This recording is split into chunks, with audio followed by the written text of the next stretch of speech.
everybody, and welcome to GenFriends. I'm your host, Sherry Hudson Passey from Carolina Girl Genealogy, and amazing panel as always. We've got Shelley Murphy, our family tree girls, back with us tonight. Hey, Shelley. Hey, good evening, everybody.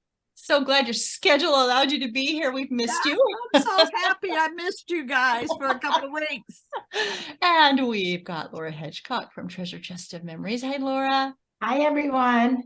So glad you're here. And Melissa Barker, our archive lady. She's here too. Thank you, Melissa. Hello. Glad to be here. I'm so happy that you guys are here because, as our viewers know, we like to watch the genealogy TV shows and talk about them. And so we are in the midst right now of Finding Your Roots, season 9, and we're been talking about 2 episodes at a time. And this week we're going to talk about episode 3 and 4. Now, episode 3 had probably everybody's favorite comedian, Carole Burnette. She was just absolutely wonderful. There you go. Everybody needs to do this on the show. And then, and we also had Neicy, Nach. So 2 great comedians. And I think the theme, if there was a theme for this episode, was DNA connections, DNA answering questions about family, you know, stories that people didn't know about, and then that DNA revealing things and answering questions. Confirming. Either confirming or letting them know, oops, that was not quite what we thought it was going to be.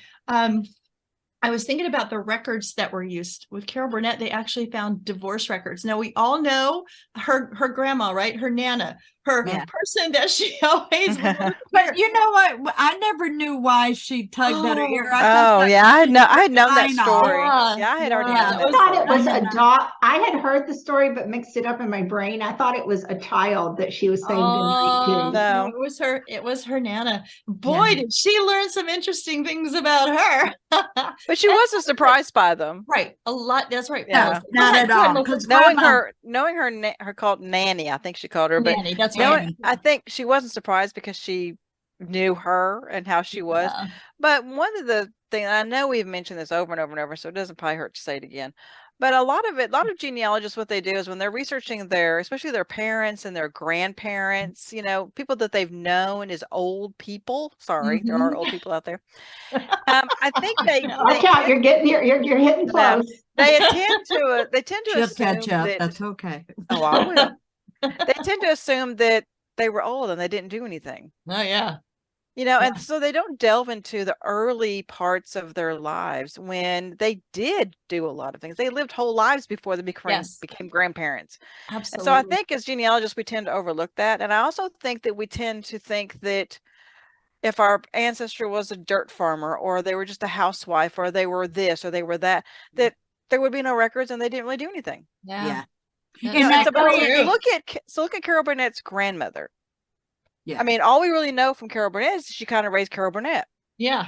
But when you go back before that, on the couch till she was 20. Because they didn't have anything else for her to do. But if you go back before that, look at the whole. I mean, she was married 6 times and on and on and on and on. I love Nanny. But that's kind of that's just a message that I got that.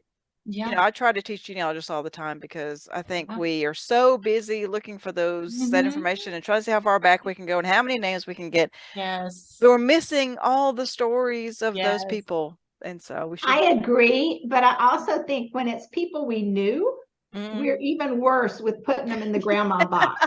Oh, yeah. That's a good point. That's the relationship we had with them. Sure. And we have a hard time thinking, oh, yeah, she was young once and she was really young once. Or she did stupid things. Mama, a little bit there. How many times was she married? 5 that they could 5 or 6. 5 that they could document, but they need 6. Right. Yeah. Exactly. Here's what I loved about the whole thing is the divorce record they found from when she divorced her first husband. Yeah. I gave some information. I have some divorce records like that. Yeah, my husband's great grandfather, filed for a divorce for one of his wives. He was married 3 or 4 times. And in there, it says that he was accusing her of trying to kill him by putting a spider in his biscuit. Now, divorce records don't go into that detail today. In fact, I had an attorney, our county attorney actually got some divorce records from the 1970s. And evidently the rules or the laws or something have changed where you don't put as much detail in divorce records these days. Right, And so she was reading them and she says, I cannot believe that they went into all this detail. How could they do that? And I'm like, exactly. Great. But it's What I want to know is putting a spider in a biscuit a euphemism for something? I'm calling your husband right now. I don't know. I'm calling your husband. Oh my gosh. Well, think about what this divorce record told her and what kind of can of worms it almost opened up, because one of the reasons that her first husband, whose last name was Creighton, and Carole Burnett's, that's her middle name. And so as they're reading this record, he divorces her because she's been, around with other men while they were married. And he brings up the topic, well, maybe he's not this was not your grandfather, because he's accusing her of having affairs all during their marriage. And so then she was like, uh-oh. So they did the DNA, and I like the way they a lot of times they don't explain DNA on the show, but they showed how this time. They did very well. They did a good job of telling them. They took Carole's DNA. They identified a descendant of some of the other men. And but the big thing, make connections. And this was her grandfather. So her middle name was true. She's not named after somebody else. It's not her grandfather. And I think she was like, mother knew who to claim. Yeah. Well, or who was. Yeah. But one of the things, following up with what Melissa was saying, and somewhat what Laura said, we're talking about the stories. And right now, if we got any message we want to give the audience, is you need to start talking. You need to tell those stories. Oh, yeah. Because there was so much she didn't know, but she had little bits and pieces. It could have been by memory, but if we're not creating those stories now, the stuff is stopping. Yeah, it's stopping. I might not have grandchildren, but those cousins, cousins, nieces, they're going to know. Nephews, and grandchildren, all of them get the information. So it's really about talking and engaging. And again, this is a chance for another generation and stuff. So, and did Carole have siblings? Because I don't hear anything about siblings. I don't know. I don't remember. But she didn't mention it. She didn't mention siblings. She mentioned the cousin that she called when she was doing her memoirs. But I don't remember her mentioning siblings. Yeah, I don't either. So that was the only child. Right. Only child. That's what it sounds like. And her her parents. I mean, it's amazing Carole grew up the way she did, because her parents were so dysfunctional. I mean, her mother just literally had nothing to do with her, and her father. Gotta say something about those grandmamas. She had, according to Wikipedia, which you They still have to confirm it, but this is just a quick journey. Allowed. She has a younger half sister named Chrissy Burnette. Oh, okay. I wonder if that by mama or daddy. I think with the same last name, it's probably dad. Yeah. Okay. Now her father was an alcoholic. And, yes. But you could tell how much she loved her dad as she was talking about him, and that he had a sickness. But she didn't know anything about her dad's side of the family. Nothing. But they found out that he had an ancestor that served in the Confederacy, served in the Civil War. So they found the muster rolls. So I'm thinking about all the records that they found in this episode. They made dessert too. Divorce records, muster rolls, all these things. And the muster rolls, his muster rolls say he deserted. Okay. Yeah. There was a mug book. If people know anything about mug books were created for prominent citizens in an area. And if you find those to research, don't believe half of what you read, because they paid to get their names put in there. So I could name one. They put Goodspeed's histories. They were Goodspeed was a author who went from town to town writing these histories, and he was paid to put in there what he put in there. And so, of Wow. course, everything is going to read just wonderfully about Yes. your ancestor. So as they're researching this man who deserted, according to military records, in his mug book, it says that he was held captive and then he made his way back. And so kind of a different story Yeah. than what Well, was and again, told. finding those records is so critical. Right. And that's your timeline too. Exactly. That's your death. timeline. Yeah. Yeah. Birth, So death, he made it all marriage, the way from divorces. Louisiana to San Antonio. He made it back. Yeah. And then Laura, were you gonna say something? I have a question. So I know Sure. the Union Army, people who were well off could pay someone.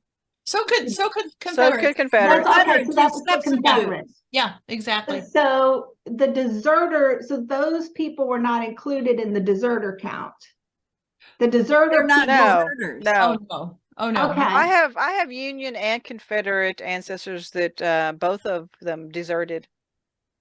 And so they were They had to come themselves. in order to desert. So Yeah. if you never came in and Right. you paid somebody a Then, couple yeah, $100 to you're be not- a substitute, Right. that just relieves you. Mhm. And of course, you had the African Americans that were also like substitutes as well. Exactly, yes. But a slaveholder could Right. also emancipate their slave and get $300. Yes. So it was about the money. It was all But they about were the going money. into the Union, not Confederate. They were going Confederate, into the yeah. Union. And those records are on Fold 3. You can find Yeah. some of them Okay, in the yeah, Southern I was just Plains trying to- Commission too.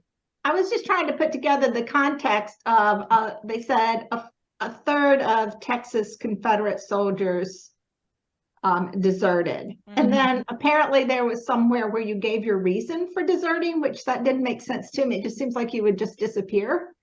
Yeah. I and didn't it- No, understand. they go after you and they find go you. after if you. they Yeah. find you. Yeah. If My they But find they you. said, but they said he made it all the way home and hid until Yeah. the end of That the happened to war. The my war husband's was third over. great grandfather.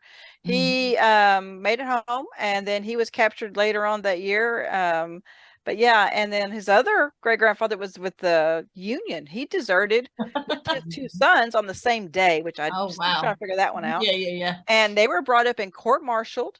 Ooh. 3 months pay they had to give up, and they were sent to work at hard labor with the ball and chain, which is on their records. Wow. Oh wow. Wow. Okay, So here's my Dr. question. Gates supposedly found something that said his reason for deserting, and that's what I don't understand what that was.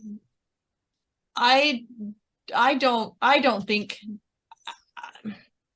I don't remember a think there was reason. I don't think that there was a document that said there was a reason for deserting. I don't All I either. remember hearing was them saying he must have had a change of heart, his moral conscience. Yeah, he was giving suggestions. He was of what. giving, and so what Oh. took away from that is we have got to be so careful with that as family historians, as genealogists. We so. cannot make decisions for our ancestors unless it was in writing somewhere, and maybe they have a document that says that, but they didn't show it to us. You can't decide why your ancestor did something because we have no idea. They deserted all the time. They deserted because they were sick of the war. They deserted because they were homesick. Maybe they just wanted to go home. Maybe somebody's sick at home. Exactly. And there are some that have been marked as deserters that in true actuality they didn't desert. And that's what I think happened to my husband's third great grandfather. Because on his card it says deserted, no company found. Which tells me there's enough of his company either died or he didn't have enough of his company left. So they just couldn't find him. Yeah. Right. And so that's what I think. I don't know that he had the I can't say, but I don't think he had that.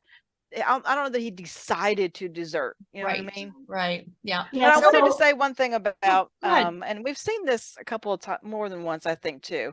And the panel might disagree with me, but she had a reaction when she heard it was Confederate. She And did. yeah, and I don't know. I look at things through historians' eyes, and it's all history. We can't change it. We can't do anything about it. It is what it is. And so I don't want anybody to recoil back or feel like you can't research those ancestors or document those ancestors, because you should be, because they all have their story. I'm not going to talk about right or wrong or anything. I'm just saying we need to document the information. Tell the story. That's and right. Absolutely. Tell it based on the facts and the things that you have. Yes. And I'm going to say it this way: the good, the bad, and the ugly. Absolutely. You know. Well, Shelley, I would take it even a step further, because you can create understanding no matter what your ancestor did. When you find out their stories are maybe not really their story, like in this case, because I've been researching a case of Hedgecocks out of North Carolina, leaving North Carolina before the Civil War, and we're trying to figure out, can I figure out their motives? And most times you can't. So we can't know the motives, but we can, because we go back and we apply this context to their stories of all the things that could have been going on, that it promotes understanding, because it wasn't the simple fact that every person went woohoo and off to war. That's really not how it happened. Right, exactly. Yep. But it's important also that, migrating and things like that. And that's another great topic, is talk about the migration routes and things like that. And I always think of jobs, religion, family. Those are three prominent things that we could probably come up with supporting evidence or documentation to support. But just like she said, we can't make any assumptions in most cases, because that's where we cause our own brick walls. Because we got 21st century thinking going back to the 19th century or 19th, whatever it is, and saying, oh, this probably happened. No, that's what you know now. They have no concept of whatever was going on. What we know and can assume. They don't have that back there. They don't have the technology, the tools, or even the insight that we have now from our experiences. They have different ones. Right. The world as they knew it was very small. Very small, where ours is just getting bigger and bigger. I wanted to go back real quick to what Melissa was saying about Carole Burnett's reaction. And we've seen that time and time again on the show. They always want their ancestor to be on the right side of history. The right side of history. I think for us as genealogists, it's easier for us to accept these things that our ancestors were involved in than somebody who's not used to doing research. We're used to seeing it. We're used to seeing it. So I think it's harder for non-genealogists to I deal got the slaveholders, I got the Confederates, I got the just So Cheri, I think that's a good segue to Danny Trejo, because you want to do Danny, or do you want to do, should we finish up we're not through with Carole? No, we need to talk about Neicy real quick, and then we can one last thing about Carole. One last thing about Carole is that they, after her Civil War answer, they traced her back to a Revolutionary War patriot. That's right. That's exactly. I'm sorry, I had the episodes reversed. It's okay. It's okay. That's fine. It's fine. And so, and then she even story when he was telling her that there was someone in the revolution, she even made the comment, I think something about, well, I hope he was on the right side. Yes. And that's when she said, she wanted to know if he was loyalist. But Dr. Gates asked that question. Or something, framed. What side do you think he was on? Yes. Prompt. He had a prompt there. Well, and I think it's because they want to get those reactions. I think that's why, because it's a TV of course show. We do too. We do too. Let's talk about Neicy real quick. She got a bombshell on the show, and again, it was because of DNA.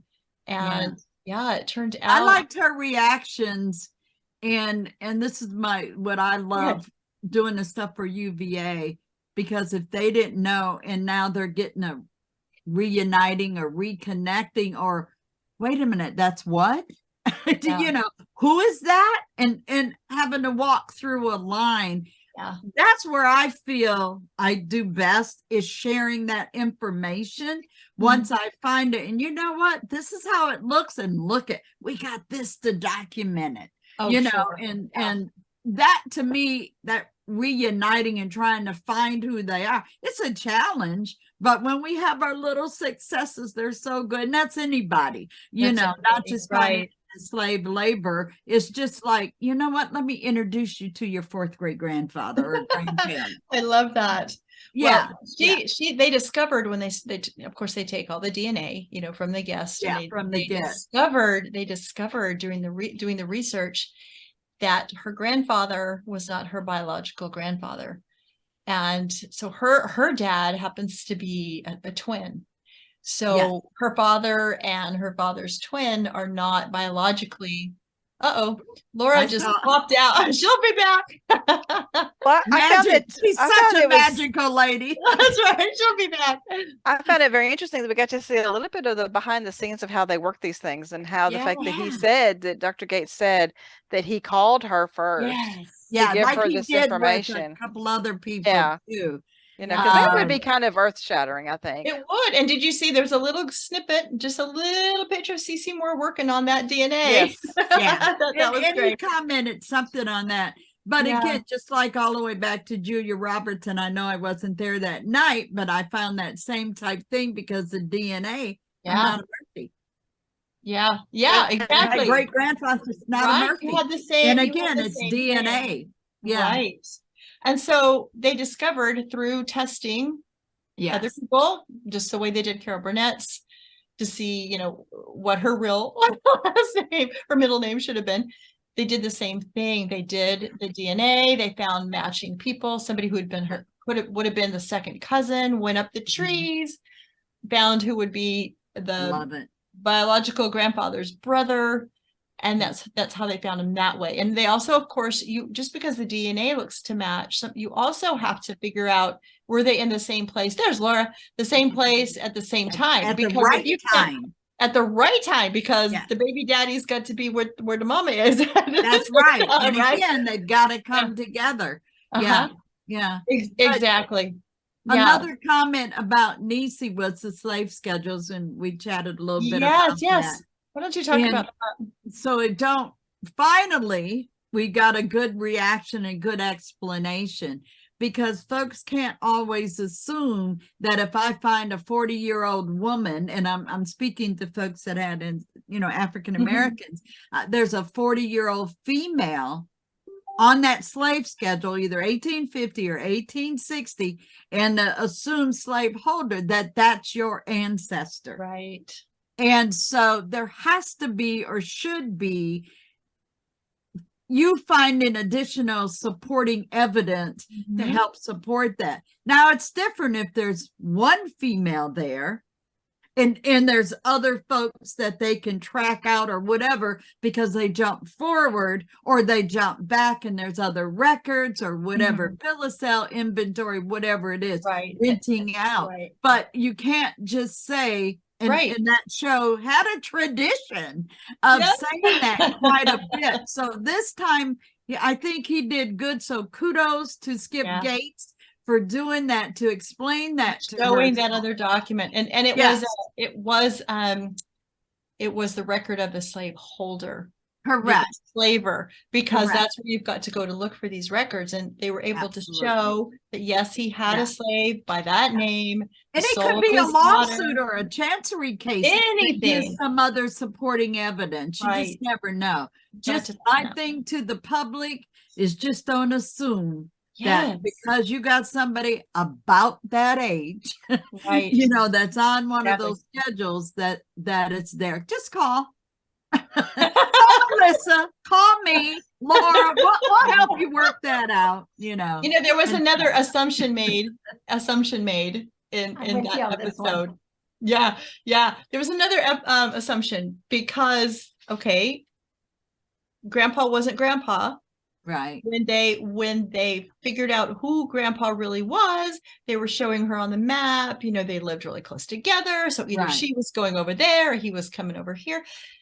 And I just have a trouble with assuming that the woman was always playing around, because there are Could have been the times other way it around. could- Could have well, been rape. that's exactly. You just never know. She could have been. Yeah. We've got to stop You making. don't even know that there assumptions. was consent in that relationship. Exactly. And there Yeah. could have been good consent and not good consent. It just, I we don't keep know. going.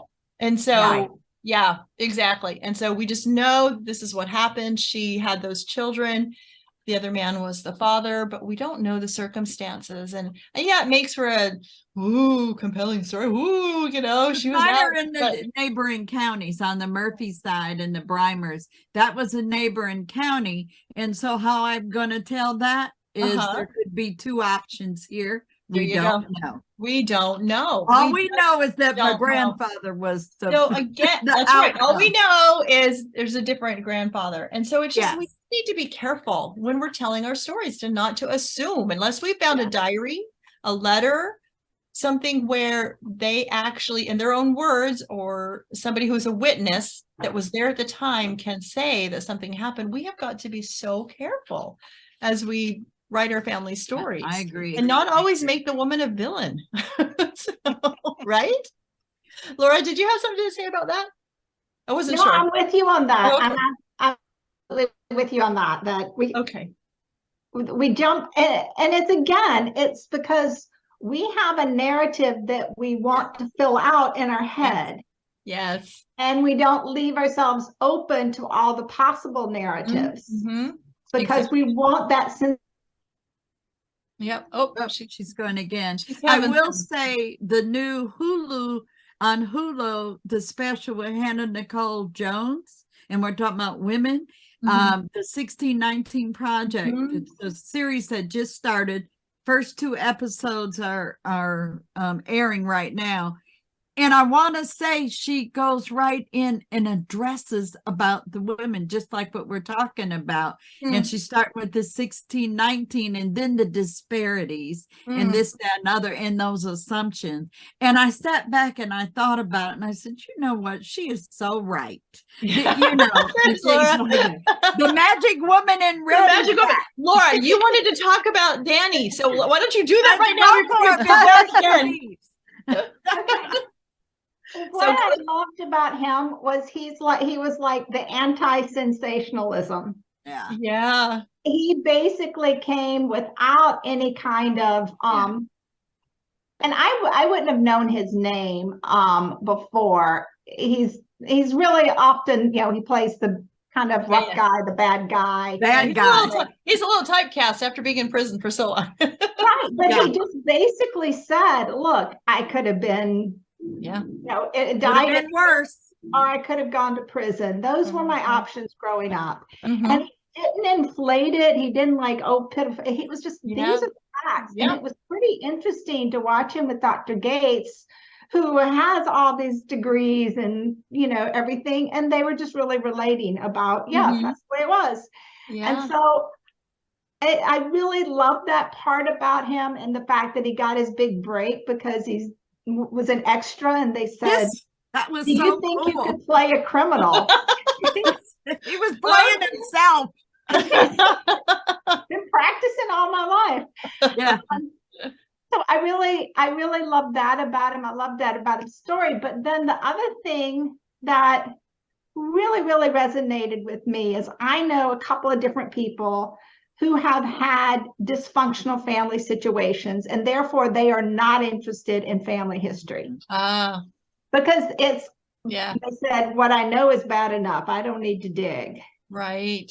And so that's fine. That's their decision. It's not my decision. It's not my life, etc. Right. But I did enjoy seeing the fact that he really seemed to sit up a little taller, and he's he found about his ancestors. I have a history. Yes. I love that. I almost was emotional for me when I was emotional, just a little. Yeah. That was so cool. And that feeling doesn't come from necessarily finding that somebody was on the right side of anything. Exactly. Right. It's just the lives that they led, and what brought you up to this point. Yeah.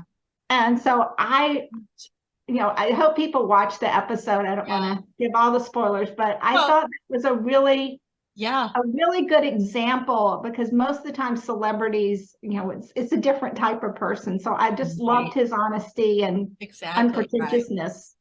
Well, he found out that his paternal family had immigrated and found their naturalization records. They started working in the fields in Arizona and ended up in New York owning businesses, and that you can just see him like, wow, they went from here to there. And then he didn't know anything about his mom's side of the family. He didn't even know his mom. And then found out that his mom's side of the family owned land in Baja.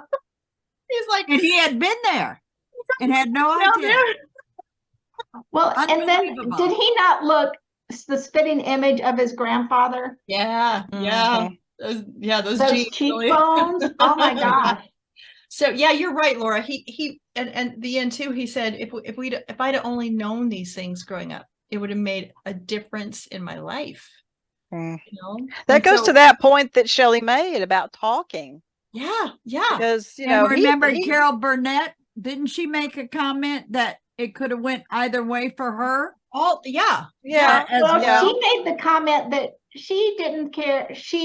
Her nana was her nana or her nanny, and she knew the love that she had gotten, and so whatever they dug up about the past wasn't going to change the way she wasn't going to change. Whatever nanny did, it didn't matter. It didn't matter. It didn't matter. I know that we've said it when we started doing this season that we as we watch, we're thinking they're telling a lot more stories of the famous people. I like that too. But I really am starting to really like it because it's their story. Yeah, it's their story. You're right. And so I think it's an example of what I tell genealogists and all the time. Write your story, because we're the worst at that, aren't we? Exactly. It's like the shoe cobbler. The shoe cobbler has bad shoes. Well, genealogists, they don't write it. They don't do their own story. Do you want your children and your grandchildren to write your story? Do you think they're going to get it right? Oh no. Yeah.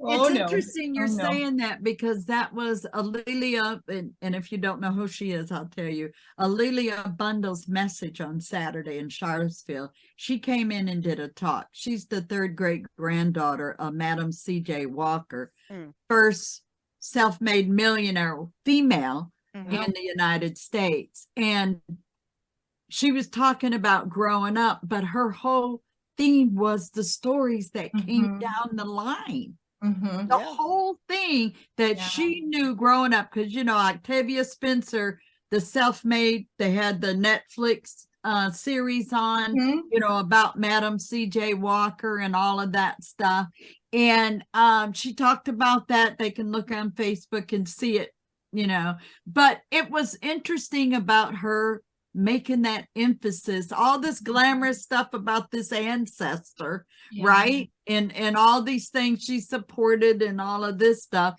And she hired women that were her agents. Her thing was hair care, black hair care. And stuff. And it was amazing. She just said, we knew, they were told, they came down the line, just came down the line. And I believe she died in the teens, if I remember right. Some families do. They keep those oral traditions just going. Just for generation. Culturally, everybody. And then that's like go back far enough. And then you've got others that don't say thing. Go ahead, Laura. Is that like a family culture thing? Like in some families? I know Polynesian families are very much, it's all oral history. And they can people that come from an oral history tradition. But a lot of your European, like you said, in African, that's it. That's how the information got passed down. Irish are very strong. Irish. That's what I was thinking. Irish and Scottish. That's oral. I know the African tradition. My one DNA, full-blooded African, and I was asking because we've got the DNA match, and he said, "Well, there's not any records, but we have the family oral history tradition." And one of the aunties or somebody wrote down the stories, made a collection of them. Because back in the time we're talking about, say, slave era, there was one that got, I'm going to say, snatched, You know, wasn't sold or anything, but was snatched. That was an oral tradition. And I said, oh my God, that's mine. I mean, we got one beeline so far, but again, he said there's no records. There's no Yeah, I'm record. trying to Only figure the out oral traditions. what came first, the chicken or the egg, because you also see that families that feel proud of their ancestry pass it on. Mhm. Yes. And families that don't may not. But what happens? Right. Do people not feel proud of their ancestry because they don't have those stories? Yeah. Are they not passing on those stories because they don't have pride? Like I want to make sure I'm not marrying my cousin. Well, that leads me to Jamie Chang, because she was saying that her Korean family didn't talk about the things that happened in Korea. You know, they got to the United States and it's like things started there. They never talked about it. And so a lot of immigrants that came here, and I've watched a lot of these shows and stuff, and they just said, you know, once they got here, it was like they just adapted. Like left. They just like cut it off, left it. It's gone. It's over. Yeah, and it's like we're starting new. Yeah, right. And her family, and I think that's a hurdle that a lot of people have to overcome, because those stories weren't written down, they weren't passed down, and so then we have to really dig into the records to find it. And this was pretty recent too. This wasn't in the 1800s. This was early 1972 and the 60s. That kind of thing. And she felt like maybe they thought, you know, they came from Korea, they were gonna make it big in the United States, and then like they're running a hamburger joint, or they're not quite what they thought at first. So they just didn't talk about it. They didn't want to talk about any failures or any problems or issues. And so a lot of things that they were finding, she didn't know.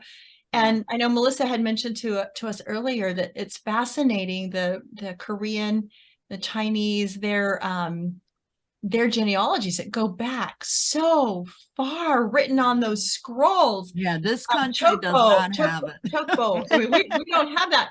But they were telling her all these stories about her ancestors, because once they got back into Korea and found those paternal ancestors on those chokbos, they were going back to what 750. It was like way back. And they were mentioning those stories that they were telling her about those ancestors. People in Korea know those stories. That's not anything new. I think it's other Asian cultures as well, not just Korean. But I'm saying the specific stories that they were telling her, and one of them was a Chinese ancestor as well that had immigrated over to Korea. But she would have grown up, if she would have grown up with those stories, had she grown up in Korea, or if her family had kept those oral traditions of those. She was just fascinated that there's memorials to one guy that saved, not saved, but took the king, the 15-year-old king, took his body out of the water so we'd have a burial, and there's these memorials to him, and they reenact it every year. And she was just like, are you kidding me? I'd never heard of this before, and I would have known this growing up, and I could have told other people, my ancestor, my cousin, it was his cousin, her cousin 18 times removed, I think is what she said. But you know what? It's still family. Of course it's still family, but the point is, these stories get lost, and we need to, and you think of a culture who was so proud of this scroll, these chokbos that go back, that her father would have told her, her mother would have told her, but they just didn't. Like you said, they came from Korea, and then that was it, and they just didn't talk about it. So I thought that was fascinating that she didn't know. What is it about this country? I know the freedoms, all the stuff coming, and people coming all at different times. And I'm not talking about the slaves or who became slaves and came over, but I'm talking about the other ones that came over, I'm going to say somewhat by choice and things like that. But is it them coming to a new area and adapting? I think that's because they leave it behind. What kind of, there could be several different reasons on that too. Sure. We don't know. We don't know. I don't know if you all have watched it, and I'm not trying to plug it, but the show 1883 and then 1923 and then Yellowstone, it's all my husband and I just finished watching 1883, and I don't know if you've never watched it, but there was something in there about that, and it's a group of immigrants that are going to Oregon. and it's this American people that are connected to way Yellowstone. gone Anyway, are taking west. them, and they have conversations in there about why they left their countries, because they had no freedoms. They couldn't even own their own properties, and so they were going to go to Oregon and own their own piece of land. And because during the show they talk about, well, the winter's coming, we can't get to Oregon, we're going to go to Montana or go to Denver or and they're like, no, we are going to Oregon because we want to be free. And they were really, and they talk about why they left those countries. And so at the time, this is 1883. So. Right. Laura. I think it has a lot to do with, especially in immigrants, what your family and your family tradition and your ethnic traditions have to do with your identity. Like, I have a friend from Detroit Working Writers. Her grandmother was a Volga Russian, which means she was a German Russian. And they had to escape the Tsar, and it was the whole escape and to get into the US. That she told those, now her granddaughter is researching it for a book, but those stories were there. But that was very integral to her identity of how she became an American. But other people, when they kind of buck their country's standards and the family standards and the religious standards, and I'm going to come to the US and they're self-made, maybe they just feel like they're writing their own stories, and those old stories aren't so much part of their identity. Or they're wanting to, as you said, just forget about that once they came here. It's a whole new Especially if it was really the memories are painful. Yes. Sometimes, I know a lot of Holocaust survivors never talked about the old country. Yeah, exactly. But I can say that about slavery too, because there's an era at time, even my age wise, say the 50s and 60s, we weren't talking about No, we weren't talking about that. And again, we don't have the situation of leaving because we didn't like it or anything as far as the Africans and things like that. But well, this country, I love my country, but it definitely it's got its bad skeletons in it. And it's so sorry that they still in 2023 can't adjust to the truth. This is true. When here we got all of us little genealogists, professional family historians that are uncovering this because they did leave records. Exactly. Be it slavery, got newspapers on lynchers, you got newspapers on the Confederate, you got all of this stuff, and it's like, what were they thinking of when they wanted to change that law? Something got written down. This is here we come trying to find it. So it's not hidden, it's all in plain sight. It's just a challenge for us, whoever you're researching, to go find it. Exactly. You got to find, what was it called back then? I can hear Judy right now. What was the law? What was the law? Exactly. That you're looking for, because that will direct you where the records are at. If you know the law, if it was followed. As we've been talking about the customs from other countries coming over. As they started talking to Cyndi Lauper, whoa, she really, I know. The Italian was interesting. That was very interesting. She was really upset with the culture that she grew up in, with those Italian men that she felt were very, very oppressive to the females. To the women. I thought it was interesting that her mother wanted to sing, but her grandfather wouldn't let her go to college, to the music college. So that's only what the night ladies, or whatever they said, did. Ladies of the night. Do it. The ladies of the night. Yeah. Well, that's a nice way to put it. That's a nice way to put it. Yeah. So I thought that was really. I wonder how many women cringed at that.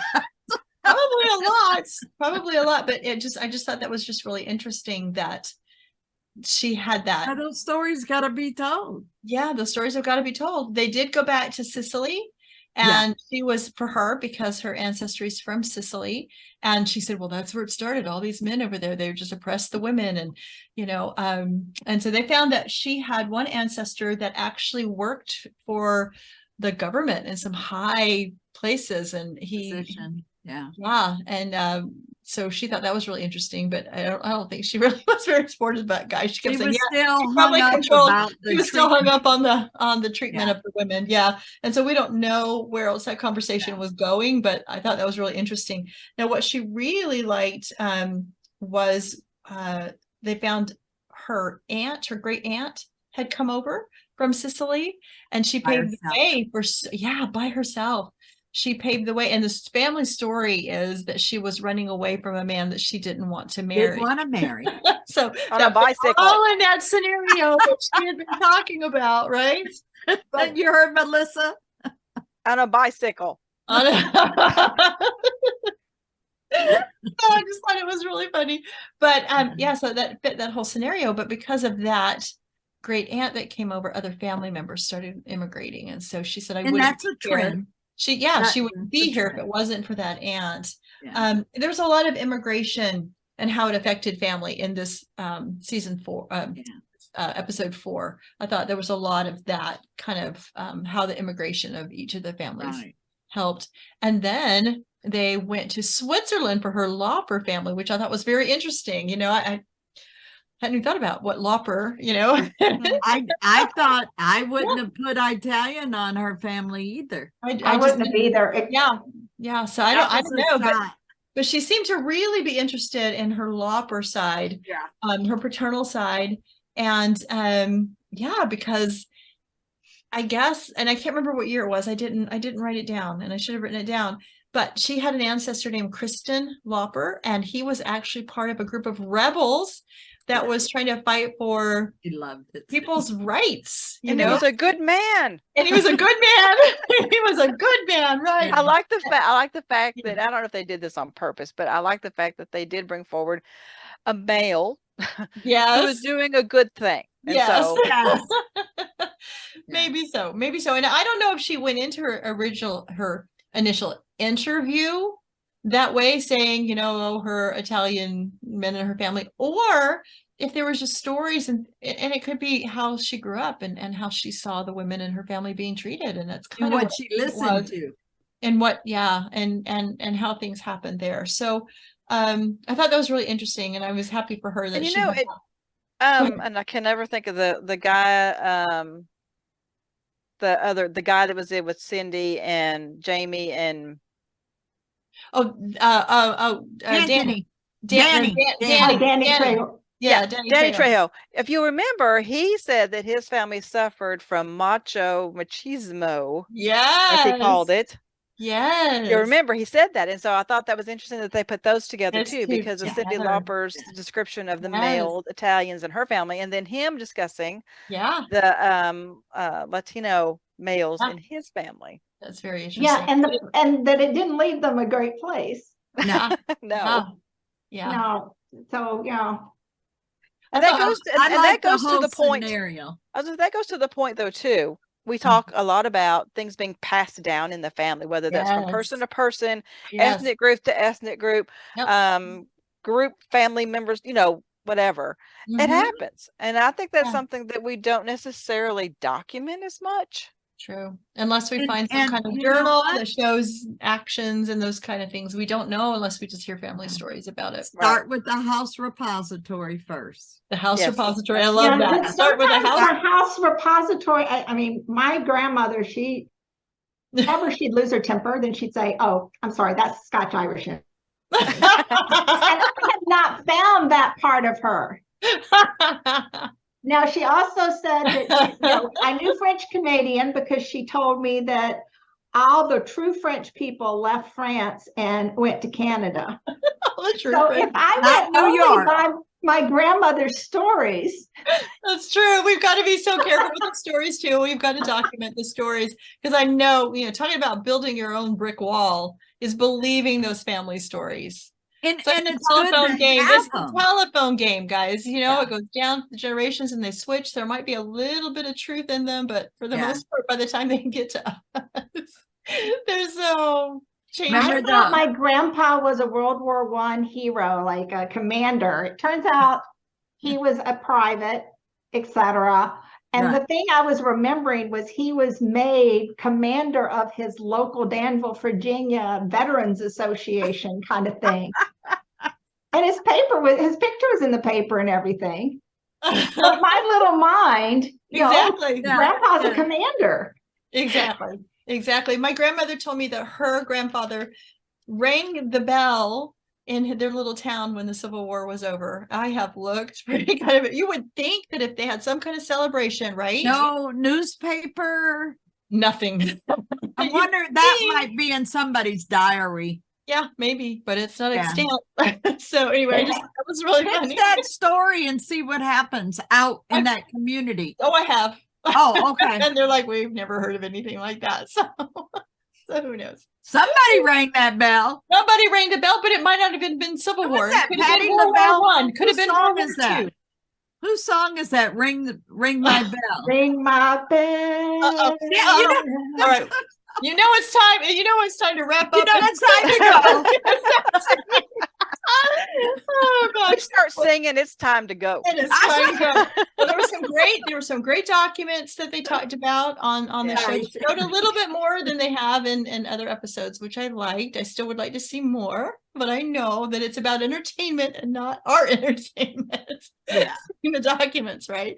It's about and the stories and what we can learn from our ancestors and how their stories have impacted us, how their lives have impacted us. I think that's one of the main reasons that we need to do this research, is see how our families lived and what we can glean from, what we can learn from it, from their examples and from their trials. That's my takeaway. The happy times, the good times, or the bad times, whatever they were going through, we can learn from them and we can grow and stand on their shoulders. And so we need to find those stories and we need to find our ancestors. And I'm hoping that as you watch these shows, that will encourage you to do your own genealogy.